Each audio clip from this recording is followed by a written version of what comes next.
House of the dragon season 3 का episode 4 release हो चुका है और ऑनेस्टली ये एपिसोड फ्यूचर के लिए बहुत बड़े सेटअप से भरा हुआ था। इस एपिसोड में हमें पहली बार प्रिंस डेरोन टारगेरियन को प्रॉपर एक्शन में देखने को मिला। लॉर्ड ऑर्मुंड हाईटावर की आर्मी टम्बलटन पहुंच चुकी है। एगॉन और सनफायर का इमोशनल रियूनियन हुआ। क्रिस्टन कुल की आर्मी हैरनाल तक पहुंच गई। डेमन वेल जाता है। और सबसे शॉकिंग बात, कुछ लोग अब एगॉन या एमन नहीं बल्कि प्रिंस डेरोन को फ्यूचर किंग के रूप में देखना शुरू कर रहे हैं। तो आखिर एपिसोड 4 में एग्जैक्टली क्या हुआ, कौन से हिडन डिटेल्स और बुक रेफरेंसेस आप मिस कर दिए, चलिए पूरा ब्रेकडाउन स्पॉइलर वार्निंग के साथ शुरू करते हैं। एपिसोड की शुरुआत होती है टम्बलटन से। अगर मैप में देखा जाए तो टम्बलटन किंग्स लैंडिंग के काफ़ी पास है, लगभग 100 से 200 किलोमीटर के आसपास, और स्ट्रेटेजिकली बहुत इंपॉर्टेंट लोकेशन है। ये एक छोटा ट्रेडिंग टाउन है जिसके पास कोई बड़ी आर्मी या डिफेंसिव वॉल्स नहीं है।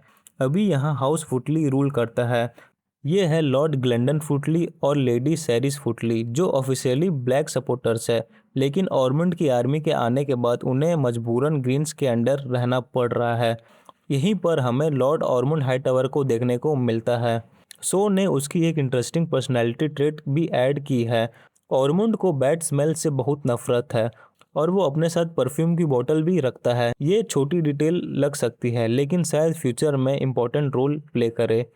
इसी सीक्वेंस में हमें ह्यू हैमर की वाइफ कैट भी नजर आती है, जो अभी अपने भाई के साथ टम्बलटन में रह रही है।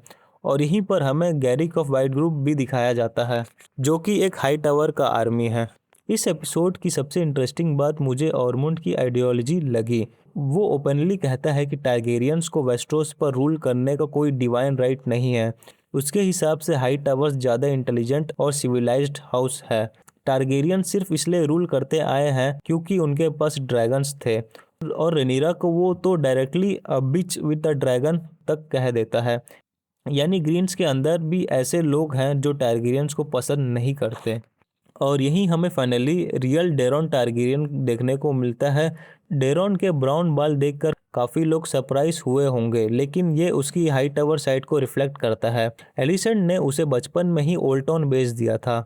उसका मानना था कि अगर डेरोन किंग्स लैंडिंग के टॉक्सिक एनवायरनमेंट से दूर रहेगा तो वो एगॉन और एमन जैसा नहीं बनेगा। और ऑनेस्टली डेरोन उन दोनों से काफ़ी ज़्यादा काइंड और जेंटल इंसान लगता है। थोड़ी देर बाद बोल्ड जॉन रॉक्स्टन एक लेटर लेकर आता है। ये लेटर स्टॉर्म्स एंड से आया होता है। लॉर्ड बोरस बरातियन टेक्निकली ग्रीन्स के साइड पर है। अगर आपको याद होगा तो सीजन 1 में जब एमंड स्टॉर्म्स एंड जाता है तो वो ग्रीन्स का सपोर्ट मांगने जाता है और बदले में लॉर्ड बोरस एमंड को उनके 4 बेटियों में से एक को शादी करने को बोलता है, जिसमें एमंड ने हाँ बोल दी थी। लेकिन जब एक्चुअल वॉर की बात आती है तो लॉर्ड बोरोस एक्सक्यूजेस पर एक्सक्यूजेस दे रहा है। ऑर्मुंड उसकी आर्मी का इंतजार कर रहा है लेकिन बोरोस अभी तक ज्वाइन नहीं कर रहा। इसी वजह से ऑर्मुंड हैरनल में एमंड को भी मैसेज भेजता है, लेकिन उसने अभी तक पता नहीं किया कि अभी एमंड का कैसा कंडीशन है। अब हम किंग्स लैंडिंग आते हैं। यहाँ रेनीरा क्लियरली नर्वस लग रही है। ऑर्मुंड की आर्मी अब डेंजरस डिस्टेंस पर पहुंच चुकी है। स्मॉल काउंसिल मीटिंग में वो पूछती है कि टम्बलटन जैसे छोटे टाउन को सीज करने का क्या मतलब है, और काउंसिल का मानना है कि ऑर्मुंड रेनीरा को ट्रैप करना चाहता है। अगर रेनीरा ड्रैगन्स बेचकर टम्बलटन जला देती है तो स्मॉल फोक उससे और नफरत करेंगे और उसकी इमेज मेगॉर द क्रूल जैसा बन सकती है। इसी सीन में हमें रेनीरा की वीक काउंसिल दिखाई देती है, जो कि काफ़ी ज़्यादा स्मॉल थी। कॉलिस एब्सेंट बिकॉज पिछले एपिसोड में वो रेनीरा से काफ़ी नाराज़ था।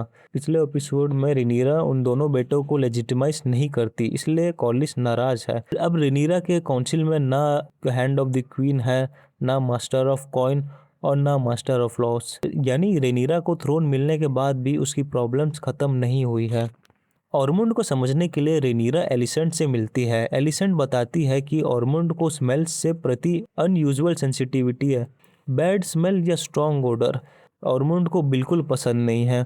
सो मैं इस डिटेल को मल्टीपल बार हाईलाइट किया है, तो हो सकता है फ्यूचर में ये किसी बड़े प्लॉट पॉइंट का हिस्सा बने। अब आते हैं एपिसोड का सबसे इमोशनल सीन पे, एगॉन और सनफायर का रियूनियन। दोनों ने पिछले सीजन रुक्स रेस्ट में बहुत कुछ झेला था। लेकिन जब एगोन सनफायर को देखता है तो उसकी कंडीशन देखकर लगता है कि ड्रैगन ऑलमोस्ट डेड है। लेकिन बुक्स में सनफायर सरवाइव करता है। वो उड़ नहीं सकता लेकिन जिंदा रहता है। शो ने इंटेंशनली इस सीन को थोड़ा एम्बिगुअस रखा है, यानी अभी कंफर्म नहीं है कि सनफायर मर चुका है या जिंदा है। क्रिस्टन कोल और ग्वेन हाईटावर फाइनली हैरनल पहुंच जाते हैं, लेकिन उन्हें ना एमंड मिलता है ना वेगर, सिर्फ एलिस रिवर्स मिलती है जो ऑब्वियसली कुछ छुपा रही है। यही क्रिस्टन और ग्वेन को पता चलता है कि किंग्स लैंडिंग गिर चुका है। अभी ये दोनों काफ़ी डिप्रेस्ड हो गए थे क्योंकि उनके हिसाब से एगॉन मिसिंग है, उनके क्वींस अभी किंग्स लैंडिंग में बंदी है और एमंड भी उनके साथ नहीं है, यानी ग्रीन्स प्रैक्टिकली कोलैप्स कर चुकी है। गुवेन सजेस्ट करता है कि वो ऑर्मोंड की आर्मी ज्वाइन कर ले, लेकिन क्रिस्टन मना कर देता है। उसके लिए ये वॉर अब हॉनर की बात बन चुकी है। वो भागना नहीं चाहता, वो बैटलफील्ड में मरना चाहता है। और क्रिस्टन का ये प्लान रहता है कि वो हाउस टली को रिवरलैंड्स में ही हराए, जो कि उनसे 20 गुना ज़्यादा सोल्जर्स वाली आर्मी है। तो देखा जाए तो ये सुसाइड मिशन है। लेकिन क्रिस्टन बोलता है कि इसमें मैन टू मैन फाइट होगी और ना इसमें ड्रैगन्स रहेंगे, सिर्फ एक मैन वर्सेस मैन फाइट होगी। और वो बोलता है कि मैं एक ऑनर के साथ मरना चाहता हूँ। अब चलते हैं वेल में। एपिसोड का एक इम्पोर्टेंट पार्ट डेमन का था। वेल से गोल्ड लेने के बाद जब वो वापस जा रहा होता है तब उसे पता चलता है कि रेयाने ही शिप स्टीलर की राइडर है। अब डेमन के पास दो ऑप्शन थे, सच बताए या सब कुछ छुपा ले। लेकिन डेमन तीसरा ऑप्शन चूज करता है। वो एक शेपर्ड को मार देता है और उसकी बॉडी को फेक ड्रैगन राइडर बताकर रेनिरा के पास भेज देता है। यानी डेमन ने डायरेक्टली क्वीन से झूठ बोला और इसका कॉन्सिक्वेंस फ्यूचर में बहुत बड़ा हो सकता है।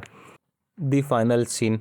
एपिसोड के एंडिंग में ऑर्मोंड को फाइनली पता चलता है कि एमंड और वेगार उसकी आर्मी को ज्वाइन नहीं करेंगे और यहीं से उसका फोकस डेरॉन पर शिफ्ट हो जाता है।